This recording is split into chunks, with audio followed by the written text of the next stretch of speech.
جب حوصلہ بنا لیا اونچی اڑان کا، پھر ہے فضول دیکھنا قد آسمان کا۔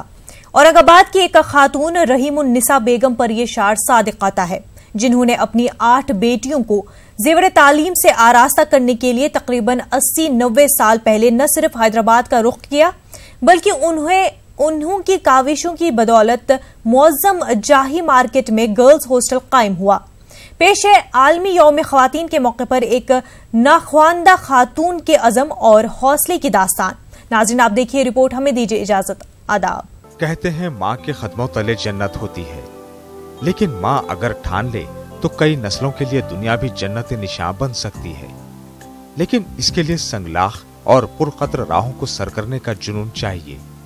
کچھ ایسا ہی جنون آج سے تقریباً 80-90 سال پہلے اورنگ آباد کی ایک خانہ دار خاتون رحیم النساء بیگم میں اس وقت دیکھنے کو ملا جب ان کی بیٹیوں کے آگے کی تعلیم محض اس لیے رک گئی کیونکہ اس دور میں اورنگ آباد شہر میں کالج کا کوئی نظم نہیں تھا۔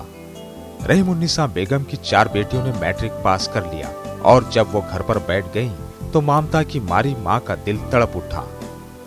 انہوں نے بیٹیوں کی اعلیٰ تعلیم کو اپنی زندگی کا مقصد بنا لیا اور سیدھا حیدرآباد کا رخ کیا۔ وہاں لڑکیوں کو عثمانیہ یونیورسٹی میں داخلہ تو مل گیا، لیکن پھر مسئلہ تھا رہائش کا۔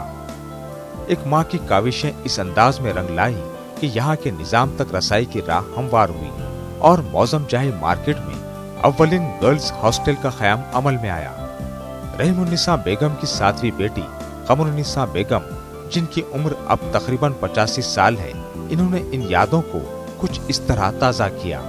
تعلیم حیدرآباد میں لے کے گئے، وہاں بورڈنگ کھلوائے اور وہاں رہ کے آگے 6 سال ہم نے پڑھے۔ یہ 4 بہنوں سے بورڈنگ کھلا۔ زمانے میں لڑکیوں کی تعلیم کے لیے بہت معیوب سمجھا جاتا تھا، اچھا نہیں سمجھتے تھے لوگ۔ لڑکیاں گھر سے باہر نکلنے کو برا سمجھتے تھے، پڑھنا لکھنا تو بات کی بات۔ رحیم النساء بیگم کی کوشش کا نتیجہ یہ نکلا کہ ان کی تمام بیٹیاں عثمانیہ یونیورسٹی سے نہ صرف پوسٹ گریجویٹ ہوئیں بلکہ شعبہ تعلیم میں اعلیٰ عہدوں پر فائز رہیں۔ 8 بیٹیوں کی تعلیم کو یقینی بنانے کے لیے رحیم النساء بیگم نے کیا کچھ جتن نہیں کیے ہوں گے، وہ بھی ان حالات میں جب ان کے شوہر عبدالرزاق میٹرک کامیاب تھے اور شعبہ تعلیم میں ٹیکنیکل انسپیکٹر کی حیثیت سے ملازم تھے۔ معمولی تنخواہ اور پورے افراد خاندان کی گزر بسر کوئی آسان بات نہیں تھی۔ انگریزی میڈیم سے اعلیٰ تعلیم دینے کے لیے نہ ان کے پاس پیسوں کا ذریعہ تھا، نہ ان کے ایسے حالات تھے، پھر بھی انہوں نے اپنے گھر میں یہ بچیوں کی پوری تعلیم کے لیے خوب دن رات محنت کرے اور پورے بہنوں کو پوسٹ گریجویٹ بنائے۔ زمانے میں بھی کرایہ بہت تھا، دینے کو پیسے نہیں رہتے تھے تو ٹاکا خرید دیے تھے۔ خود قمر النساء بیگم نے بحیثیت ٹیچر ملازمت شروع کی اور ڈپٹی ڈائریکٹر آف ایجوکیشن پونا کے عہدے پر وظیفے پر سبکدوش ہوئیں۔ قمر النساء بیگم کو شاعرہ وحیدہ نسیم کی ہمجماعت ہونے کا شرف بھی حاصل رہا۔ Doctor Rafiq Zakaria college for women's کے شعبہ اردو کی صدر ڈاکٹر شرف النہار نے قمر النساء بیگم کے ساتھ کافی وقت گزارا۔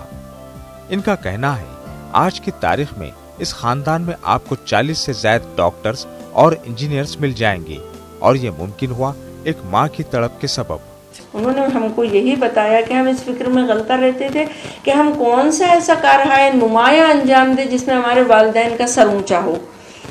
تو بہرحال یہ جو تضحیک آمیز سلوک ان کی والدہ کے ساتھ کیا جاتا تھا، اس سے ان کو ایک سبق حاصل ہوا کہ لڑکا لڑکی کے فرق کو کس طرح سے دور کیا جائے، اور اس پر ان تمام بہنوں نے مصمم ارادہ کیا کہ ایک تعلیم ہی ایک ایسا ہتھیار ہے، کہ ایک تعلیمی زیور ایسا ہے جو ہم کو کیا کہتے ہیں کسی قابل سماج میں بنا سکتا ہے، جو کہ آج بہت بڑا اسکول ہو گیا اور کافی بچے وہاں پہ تعلیم حاصل کرتے، تقریباً 500 بچے تعلیم حاصل کرتے۔ قمر النساء بیگم کے مطابق ان کی والدہ ہمیشہ کہتی تھی کہ میں اپنی بیٹیوں کو اتنا پڑھاؤں گی کہ لوگ ادب سے ان کے سامنے کھڑے ہوں گے، اور ہونہار بیٹیوں نے بھی ماں کے خوابوں میں کچھ اس طرح رنگ بھرا کہ تمام بہنیں شعبہ تعلیم میں اعلیٰ عہدوں پر فائز ہوئیں۔